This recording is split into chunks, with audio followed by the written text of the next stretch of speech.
Apa kabarmu saat ini? Saya percaya kita semua pasti diberkati Tuhan. Saya percaya kita semua dilindungi Tuhan. Karena buktinya saat ini, sabat ini, kita boleh bersama-sama ada dan belajar akan kebenaran firman Tuhan. Kita masih punya waktu, walaupun mungkin kita dibatasi dengan berbagai macam pembatasan. Kita hanya beribadah lewat online, tapi kita masih bisa bertatap muka satu dengan yang lain dan boleh mendengarkan kebenaran firman Tuhan. Itu intinya. Karena firman Tuhan akan membentuk karakter kita. Seperti pelajaran yang akan kita pelajari saat ini, yaitu gereja, pendidikan. Apa hubungan gereja dan pendidikan? Tujuannya sama, yaitu untuk membentuk karakter umat dan karakter anak-anak didik. Sebelum lanjut, mari kita minta tuntunan kuasa sorga. Kita berdoa bersama-sama. Bapa Sorgawi, hadirlah saat ini lewat kuasa Roh Kudus-Mu. Penuhi hati kami dengan sukacita, agar ketika kami memperdalam kebenaran firman-Mu, kami boleh mengerti dan kami boleh mengaplikasikan dalam kehidupan nyata. Berfirmanlah Tuhan dalam nama Yesus. Amin. Oke saudaraku, seperti kita sudah sentil tadi, hubungan pendidikan dan gereja itu berhubungan dengan pembentukan karakter. Namun mari kita lanjut dengan melihat dari ayat hafalan, ayat tema kita sepanjang sepekan. Dari 1 Tesalonika 2 ayat 6-8. Firman Tuhan berkata seperti ini. Juga tidak pernah kami mencari pujian dari manusia, baik dari kamu maupun dari orang-orang lain. Sekalipun kami dapat berbuat demikian sebagai rasul-rasul Kristus, tetapi kami berlaku ramah di antara kamu, sama seperti seorang ibu mengasuh dan merawati anaknya. Demikianlah kami, dalam kasih sayang yang besar akan kamu, bukan saja rela membagi Injil Allah dengan kamu, tetapi juga hidup kami sendiri dengan kamu, karena kamu telah kami kasihi. Luar biasa saudaraku. Berbagi adalah sesuatu yang terindah dalam hidup ini. Tapi ada yang tidak pernah menilai berbagi ini sebagai harta yang berharga. Karena itu saudaraku, saat ini kita akan lihat contoh teladan dari Yesus, bagaimana dia berbagi, bahkan dia memberikan segala-galanya, memberikan hidupnya untuk manusia yang berdosa. Saudaraku, pelajaran pekan ini sungguh indah karena kita sedang diajarkan bagaimana kita membentuk karakter kita sesuai dengan karakter Kristus. Sekalipun saudaraku, saya katakan idealnya gereja ini dimaksudkan untuk tempat ibadah, mempelajari firman, kemudian kita mendengar firman, kita bersukacita bersama-sama, berbagi berkat, berbagi kasih, dan lain-lain. Tetapi miris saudara, fenomena yang terjadi di gereja dewasa ini ialah sebaliknya. Ada yang datang dengan tujuan sosial, hanya ingin bertemu dengan sahabat, kemudian setelah bertemu bergosip. Bukan hanya sampai di situ. Ketika berada di gereja, mungkin berdiskusi tentang doktrin, tapi bukan berdiskusi biasa, berdebat tentang doktrin-doktrin tertentu, sampai bahkan menyakiti perasaan. Ada juga bahkan yang datang dengan motif untuk berkampanye, karena ingin tenar. Saudara, fenomena-fenomena ini datang dan merasuki gereja. Karena itu, kita akan coba lihat beberapa pelajaran yang boleh memberikan solusi dari fenomena yang saya gambarkan tadi. Yang pertama, ingat saudara, kita memiliki pendidikan Kristen yang sejati. Apa itu pendidikan Kristen yang sejati? Kita akan coba lihat dari satu cerita yang dikisahkan langsung oleh Yesus, yang menurut pena inspirasi, ini bukan sekedar ilustrasi, tapi adalah peristiwa yang benar-benar terjadi. Lukas pasal 10 ayat 33, ini klimaks daripada cerita ini. Oleh karena peran dari seorang Samaria, dia tunjukkan tindakannya sebagai seorang murid, yaitu dia berbelas kasihan kepada orang yang sekarat. Cerita ini mungkin sudah sering diceritakan, sudah sering dihotbahkan, karena kita tahu bersama di depan daripada orang Samaria dalam perjalanan ada imam, ada juga orang Lewi. Dan orang Samaria itu tahu siapa yang ada di depan ketika mereka akan mendapatkan perjalanan. Orang Samaria tahu bahwa di depan ada imam, ada orang Lewi. Tetapi kenapa mereka tidak menunjukkan belas kasihan? Saudaraku, pelajaran pertama yang saya ingin sampaikan kepada kita semua. Berhubungan dengan pendidikan Kristen yang sejati, itu adalah tindakan kasih kita kepada sesama yang tidak pernah memilih batasan-batasan sosial. Tidak pernah menilai, oh dia itu dari golongan ini, golongan itu. Tapi kita akan tunjukkan kasih kita, belas kasihan kita kepada semua orang. Pendidikan Kristen yang sejati ialah bagaimana kita menempatkan diri kita pada posisi Yesus. Dengan kata lain, bagaimana kita mempraktekkan apa yang sudah dipraktikkan oleh Yesus di dalam hal mengasihi, menunjukkan belas kasih kepada orang lain. Kemudian, poin selanjutnya, yaitu dipanggil untuk hidup sebagai terang. Matius 5 ayat yang ke-16. Demikianlah hendaknya terangmu bercahaya depan orang, supaya mereka melihat perbuatanmu yang baik dan memuliakan Bapamu yang di sorga. Ayat yang ke-14, ini sebuah pernyataan yang tegas. Dalam bahasa asli itu tegas. Kamu adalah terang dunia. Kamu di sini siapa? Jika kita lihat dari konteks, ini salah satu rangkaian khotbah Yesus di atas bukit. Kamu di sini diarahkan kepada murid-murid Yesus yang bersama-sama dengan Yesus. Kamu juga diarahkan kepada orang-orang banyak yang mengikuti Yesus. Bahkan kamu di sini diarahkan juga kepada orang-orang yang ada pada saat itu yang mendengarkan perkataan Yesus. Jadi saya boleh simpulkan, ketika Yesus katakan kamu adalah terang dunia, dia sedang menyampaikan pesan kepada kamu, yaitu murid-murid Yesus, anak-anak Tuhan yang mau mengikuti Yesus, anak-anak Tuhan yang mau mendengarkan perkataan-perkataan Yesus. Dan saya tahu saudara yang sedang mendengarkan perkataan-perkataan ini adalah murid yang dipanggil untuk menjadi terang dunia.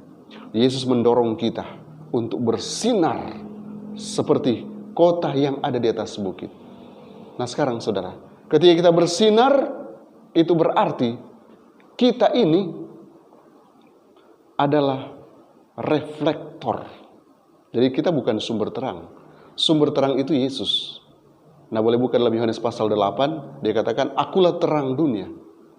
Kita ini hanyalah reflektor. Terang dari Kristus menyinari kita, kita bagikan terang Kristus itu kepada orang lain. Jadi kita pemantul terang. Dan ingat baik-baik, kita yang adalah pemantul terang. Kita perlu menjadi anak Tuhan yang rendah hati. Perlu menjadi anak Tuhan yang peka dengan kebutuhan orang-orang di sekitar kita. Kita perlu juga menjadi anak Tuhan yang lembut. Perlu menjadi anak Tuhan yang berlaku adil dengan sesama. Selalu menunjukkan kemurahan hati. Bahkan kita harus tunjukkan bahwa kita adalah umat Tuhan yang suci. Kemudian kita harus membawa damai. Kita juga adalah anak Tuhan yang harus menunjukkan bahwa kita umat Tuhan yang jujur. Yang selalu sabar menghadapi segala sesuatu. Kita katakan kita dalam terang. Itu berarti kita harus menjadi reflektor. Pantulkan terang itu. Dan terang itu dalam bentuk karakter yang sementara kita bentuk di dalam gereja. Kemudian poin selanjutnya yaitu hidup sebagai murid-murid. Sekarang kita kembali. Hidup sebagai murid-murid. Bagaimana kehidupan sebagai seorang murid? Yohanes 13 ayat 34 berkata, Aku memberikan perintah baru kepada kamu, yaitu supaya kamu saling mengasihi, sama seperti aku telah mengasihi kamu. Demikian pula kamu harus saling mengasihi. Sebagai murid, kita harus saling mengasihi satu dengan yang lain. Apabila gereja mau serius menjadi satu kekuatan untuk pendidikan Kristen yang sejati, maka adalah satu keharusan memulaikan itu dengan melihat dari Yesus dan menjadikan diri kita sendiri sebagai murid Yesus. Ia memanggil murid-muridnya. Ia juga melatih murid-muridnya menjalankan misi. Misi Yesus, mungkin kita boleh lihat diuraikan dalam Lukas pasal 4 ayat yang ke-18 sampai 19. Di mana di sana termaktub bagaimana umat-umat Tuhan, murid-muridnya harus peka dengan orang-orang yang membutuhkan pertolongan. Merawat orang yang miskin, membantu orang-orang yang patah hati, menyembuhkan orang yang sakit, membebaskan mereka dari tawanan dosa. Saudara, sebuah tanggung jawab yang besar dari seorang murid. Kita dipanggil untuk mengikuti teladan Yesus, untuk saling mengasihi. Kita juga terpanggil untuk mempraktekkan cinta ini memperhatikan orang lain, menyediakan kebutuhan fisik mereka, bahkan kebutuhan spiritual mereka juga. Karena kita adalah murid dari Guru Agung, ingat baik-baik, kita harus menjadi umat Tuhan yang bersimpati kepada orang-orang di sekitar kita yang membutuhkan pertolongan. Tujuannya ialah ketika kita hidup sebagai murid, kita ingin rindukan supaya semua orang di sekitar kita juga boleh menjadi murid dan mereka juga boleh diselamatkan.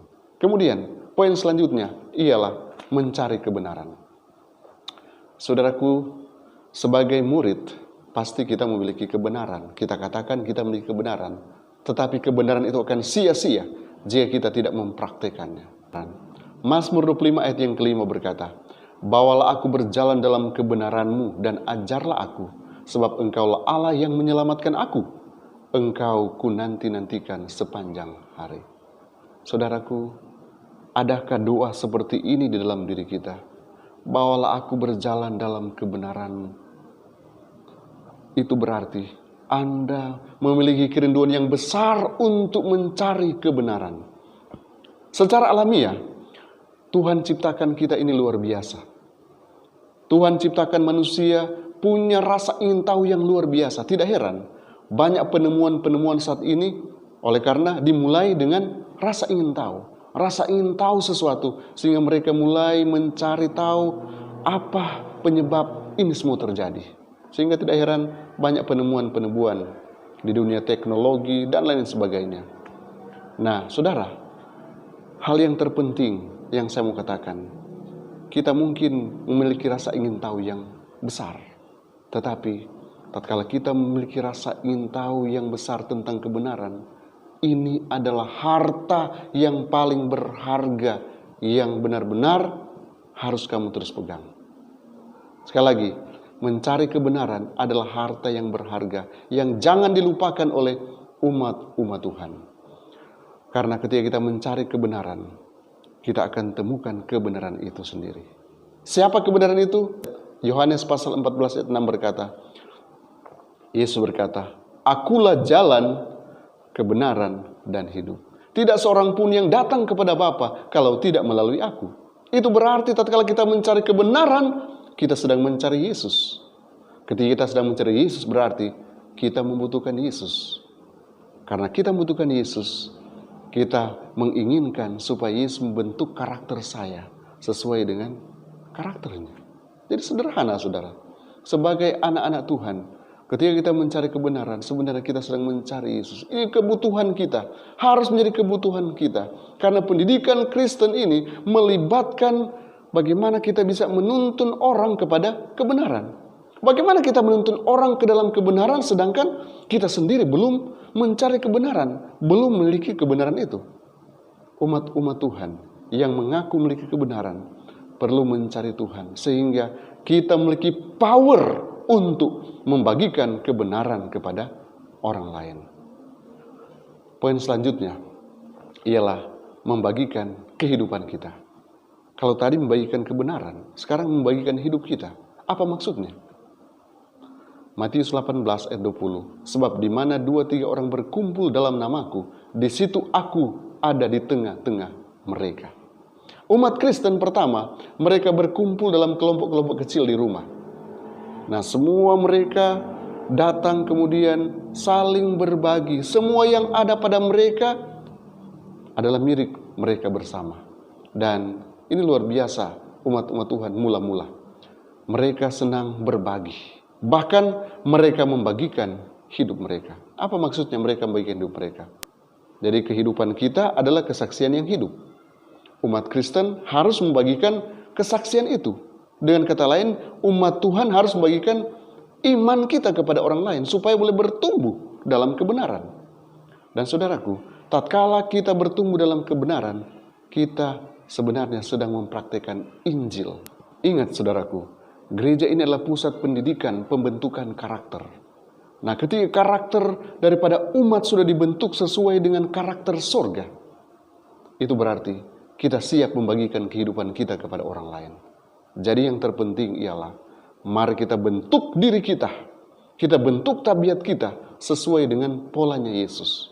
Secara otomatis ketika kita keluar, kehidupan kita akan bagikan kepada orang lain.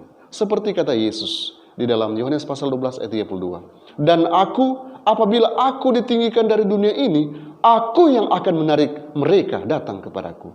Jadi saudaraku, tugas kita ialah menghidupkan kehidupan Yesus, menghidupkan standar kehidupan Yesus, meninggikan Yesus dalam kehidupan kita. Ini sama dengan kita membagikan kehidupan kita.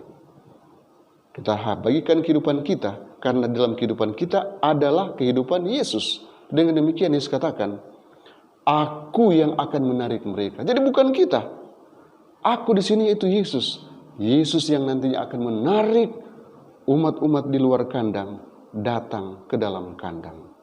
Luar biasa saudaraku. Tatkala kita membagikan kehidupan kita, itu berarti kita sedang membagikan kehidupan Kristus. Dan akan ada banyak orang yang akan datang kepada Kristus. Pena inspirasi dalam buku This Day with God, Januari tanggal 3, berkata, biarlah kelompok kecil bertemu bersama untuk mempelajari kitab suci. Anda tidak akan kehilangan apa-apa dengan ini, tetapi akan mendapat banyak. Malaikat Allah akan ada dalam pertemuan Anda. Dan saat Anda memakan roti hidup, Anda akan mendapat otot rohani. Anda akan memberi makan seolah-olah pada daun pohon kehidupan. Dengan cara ini, hanya Anda yang dapat mempertahankan integritas Anda. Luar biasa saudaraku, pelajaran kita saat ini selalu mengarah kepada Yesus yang adalah kebenaran.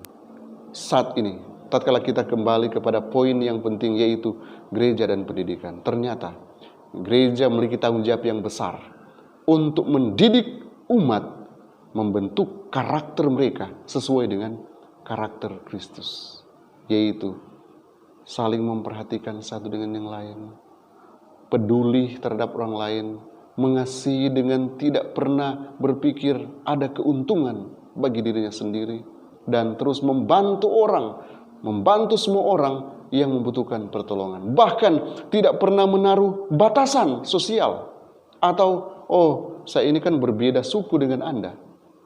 Tidak saudaraku, sebagai umat-umat Tuhan yang fokusnya ialah pelayanan dalam pendidikan di gereja, jangan pernah kita membedakan status sosial, status pendidikan, bahkan golongan, agama dan lain sebagainya. Kita harus melayani semua orang yang membutuhkan pertolongan. Karena kebenaran mengajarkan seperti itu. Alkitab mengajarkan seperti itu. Karena itu saudaraku, kita perlu menjalankan misi daripada gereja ini, yaitu untuk membentuk umat, kalau perlu tabiat umat sesuai dengan tabiat sorga. Sehingga ketika kita ke sorga, kita akan selaras dengan kehidupan yang ada di sorga. Mungkin kita katakan, kan kita tidak berada di gereja. Saudara, saya mau katakan, gereja itu bukan hanya sekedar bangunan gereja yang saat ini mungkin sudah tidak dihadiri oleh orang-orang, oleh umatnya. Tetapi gereja yang sebenarnya itu ialah saya dan saudara. Kata gereja itu diambil dari kata eklesia yang berarti call out, dipanggil keluar dari kegelapan, masuk ke dalam terang yang ajaib, yaitu saya dan saudara. Nah, ketika kita mendapatkan terang yang ajaib itu, kita perlu pantulkan terang yang ajaib itu kepada semua orang lewat kehidupan kita, lewat tindakan saya dan saudara. Ingat saudaraku, kehidupan kita yang akan lebih bersuara nyaring daripada kata-kata kita. Tindakan kita yang akan lebih bersuara nyaring daripada seruan kita. Mari kita menjadi pelaku-pelaku firman. Dan dengan demikian, pekerjaan Tuhan boleh diselesaikan. Yesus segera datang dan kita boleh bersama-sama berdiri tepi laut kaca, memandang wajah Yesus, memandang saudara kita. Oh, ternyata ada saudara dari Redlands, boleh bersama-sama. Karena kita sudah berusaha membentuk tabiat kita selaras dengan tabiat sorga. Biarlah pelajaran tentang pendidikan dan gereja ini boleh menjadi pelajaran yang penting bagi kita semua. Saya bawa dalam nama Yesus. Mari kita berdoa. Terpujilah Engkau Tuhan dari selama-lamanya sampai selama-lamanya. Biarlah seluruh umat mau nyatakan amin, haleluya.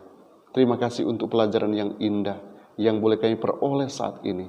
Terima kasih Tuhan untuk bahan pemikiran bagi umat-umat Tuhan di mana kami perlu mengembangkan karakter kami sesuai dengan karakter Yesus. Biarlah umat-umat Tuhan ini akan menjadi suatu kekuatan yang besar di dalam menyegerakan kedatangan Yesus. Oleh karena mereka terus memberikan waktu mereka, semua yang ada pada mereka hanya untuk melayani Tuhan, mempercepat kedatangan Tuhan yang kedua kali. Berikan persatuan di tengah-tengah umat, agar mereka akan tetap berkarya bagi Tuhan, dan mereka juga akan terus diberkati dalam segala kelimpahan berkat surgawi. Amin.